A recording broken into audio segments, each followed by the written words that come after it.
The first full signs of recovery in the Northeast after Superstorm Sandy, as the National Guard began handing food and water out to those most in need. Partial subway service has been restored with fares waived through tomorrow, and the city's airports have also reopened. Good evening and thanks for joining us. I'm Kagan Harsha. And I'm Adrian Alvarez. Back home, we've joined a national effort to help victims of Superstorm Sandy. News Channel 9's Anusha Rasta is here now with that story. Anusha?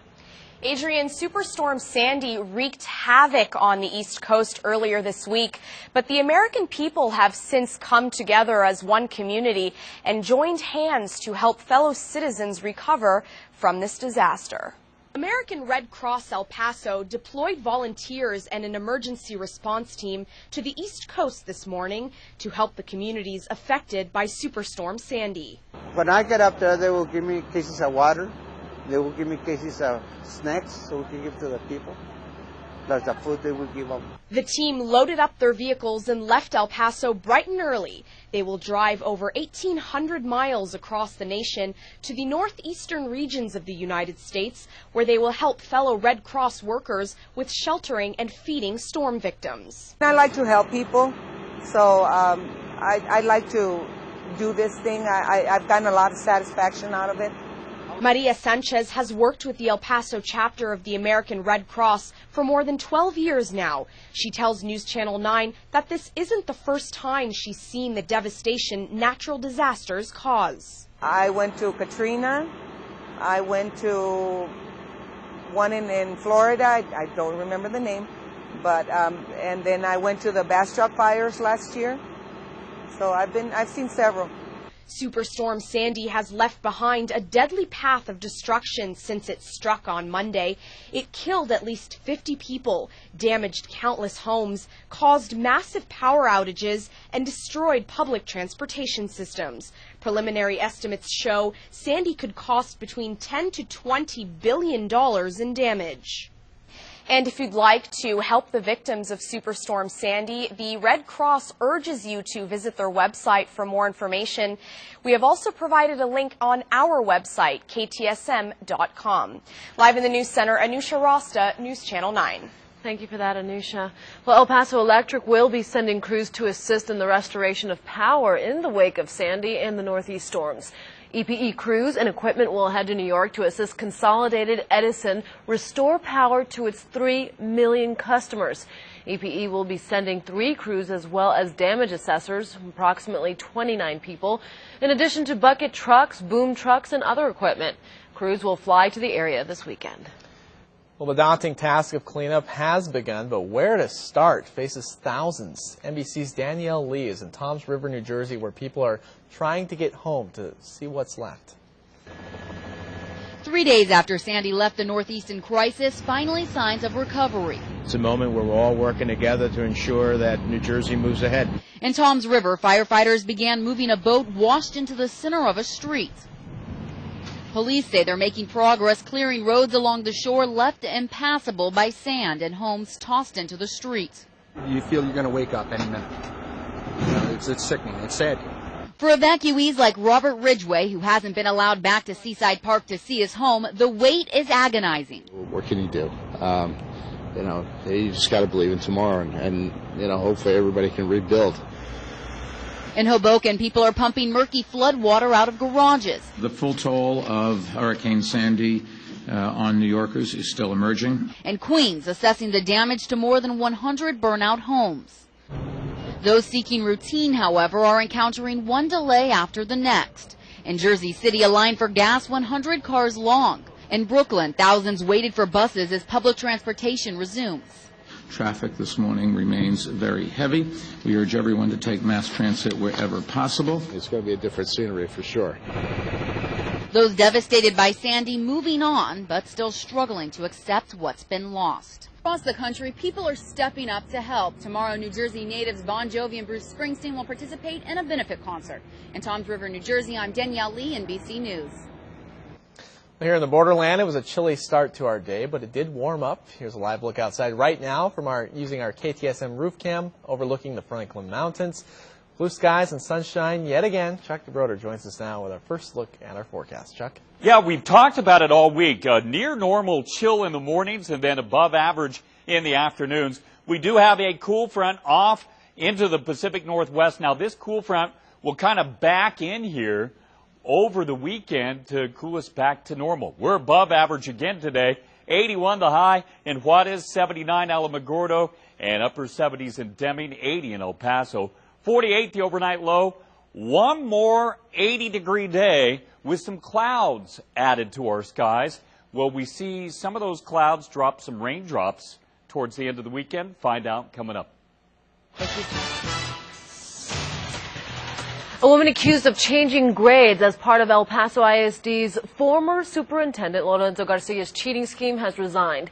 Mirna Gamboa resigned as a campus director for 4 middle schools today after there were plans to have her fired at tonight's school board meeting. She will not receive any severance, vacation, sick leave, or other benefit pay with her departure. The district also plans to send a notice to the State Board for Educator Certification that they say can result in sanctions against her. Interim Superintendent Vernon Butler released this statement. "I'm committed to holding district employees accountable for actions that cheated many students from receiving their education."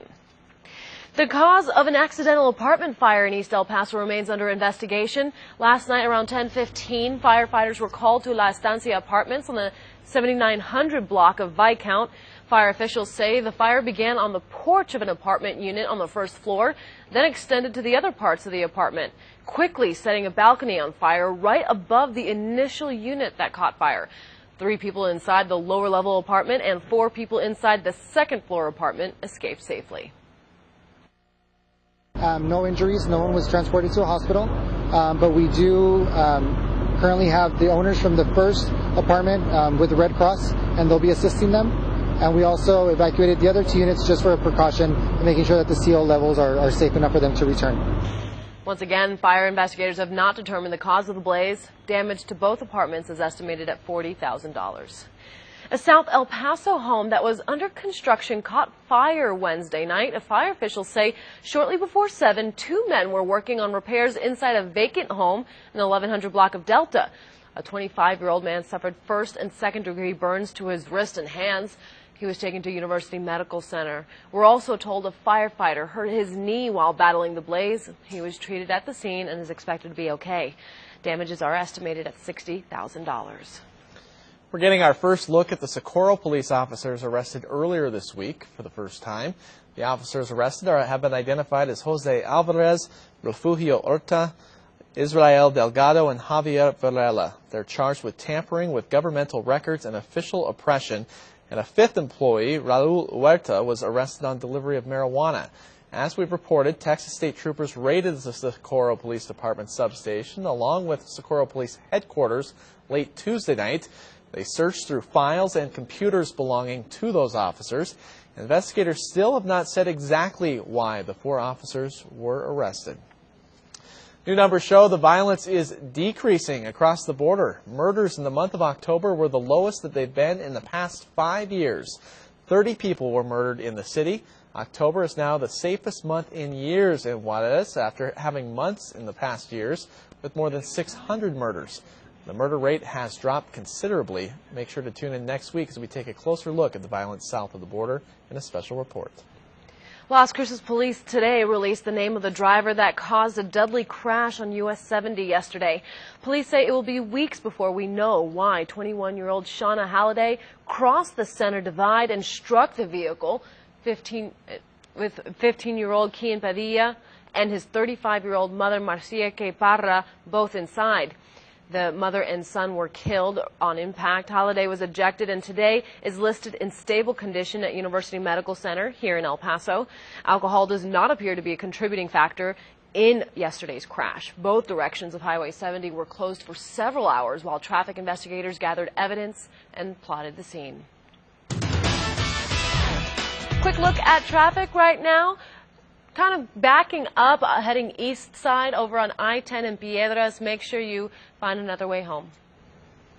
Gas prices are finally dropping and consumers are feeling some relief, but these same prices would have been considered outrageous just a few years ago. So are drivers' attitudes changing? NBC's Bob Hansen takes a closer look. The value of that fuel streaming from the nozzle into the gas tank has been changing more than the weather lately, and drivers aren't too happy about it. I think it's outrageous. No, I don't think anybody's happy about the price of gas, but what are we going to do? But the more we fill up, the more we seem to get used to paying higher and higher prices. So what is the normal price we should be paying at the pump? I would say anywhere under $4, I think, right now would be a decent price.